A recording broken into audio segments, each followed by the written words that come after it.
Handling customer complaints. It's going to be inevitable in your business that customers are going to complain and have issues. I don't care how amazing your customer service is, or as I like to call it, superhero level service, it's going to happen. We're humans, we make mistakes. Your team's going to make mistakes and have errors. This is just inevitable, and you and your team need to understand that, which means you need to have a process that everybody understands is the proper way to handle complaints. What you don't want to do is just rely on, Mike, who handles complaints amazing. You just hope, I really hope Mike's going to be there that day when XYZ customer complains. You can't do that because that's going to lead to inconsistency, and that's not what you want. So you need to make sure you have a process, which we'll talk about here shortly. But I want to first give you a couple truths about handling customer complaints. Number one, it's not easy. No one wants to get yelled at. No one wants to get told their business stinks. They totally messed up. They're awful. This and that. You and your team, no one wants to hear that. So just understand it's a challenge and it's not easy. Number two, you have to go on offense, because if you go on defense, which most of us do, we get very defensive and we get loud and we get angry and frustrated and we don't actually listen. We just kind of go on attack mode. That's not going to help things. It's only going to elevate and escalate the situation. Instead of going on defense, go on offense and take a back seat briefly. Third truth, you win. And when I say you, your team, your business wins when you lose.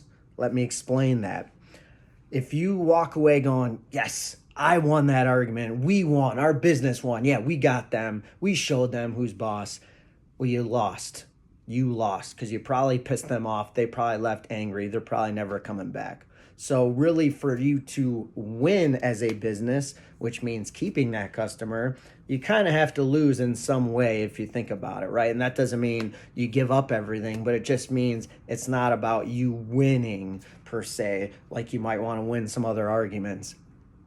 And then the final truth is something that I will mention a little bit later, but it's a gift.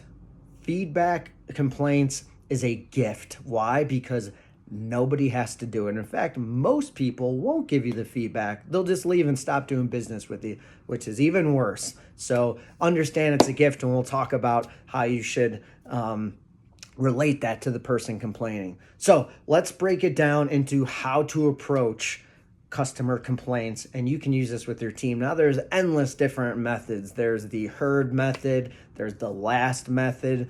None of them are wrong. None of them are right. They're just different. Pick one you like. Create your own. It could be an acronym. It doesn't have to be an acronym. What we do is we follow this step-by-step process, and really, honestly, the first two steps could be interchanged. But what we like to do is acknowledge. First, acknowledge what that person is saying. And that means repeating it back and actually using words like, I understand, I would feel that way too. That way, that person understands that you heard them, which is key, and that you repeating it back helps them understand that. And when you're listening, listen with the intent to truly listen and not just with the intent to reply, which most people do. In fact, most people that complain, probably 90% of them, just want to be heard. So if you just listen and acknowledge what they're saying, that in itself is going to put you ahead of most businesses. So that's the first part, is to acknowledge what they're saying. Second part is to apologize.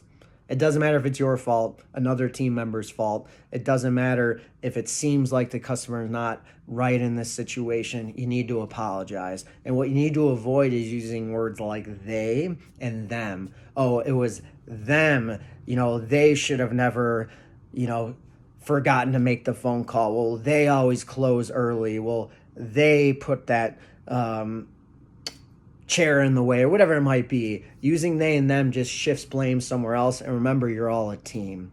So it's acknowledge, then apologize. Those could be interchangeable. Then it's make it right. Make it right is essentially solve the issue for them. Now, the key here is you need to communicate if you're going to pass it on. If you yourself can make it right, do it. If you have to pass it on to another team member, pass it on to someone more senior than you, then you need to make sure that you're communicating. You know what? I'm going to pass this on to our manager, Mike. Mike's going to get back to you within the next 2 hours. So look for an email from Mike. Here's his contact information. For some reason you don't hear from him, but you will. You can reach out and then make sure everything gets communicated so people aren't lost. And then in terms of solving it, a lot of times businesses will just jump for free. Here's free, here's free. Now, I'm not saying don't do that, but don't just default to it. A great phrase or sentence to use is, what can we do to make this right in your eyes? Because maybe if you're a restaurant, you were going to give them another free steak or a free meal, but maybe all they wanted was an apology. Maybe they just wanted a dessert, and now you would have given them way more than they really wanted. So that's just something to always remember. And the last step is to thank them, the most forgotten step when handling complaints.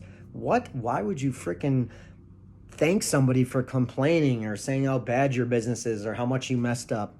Well, I mentioned it earlier in this video because not everyone gives feedback, and it's a valuable nugget for you to get better. So take that and say, you know what, thank you for bringing this to our attention. Our goal is to always get the utmost service, and by getting this type of feedback, we can make sure we do a better job moving forward.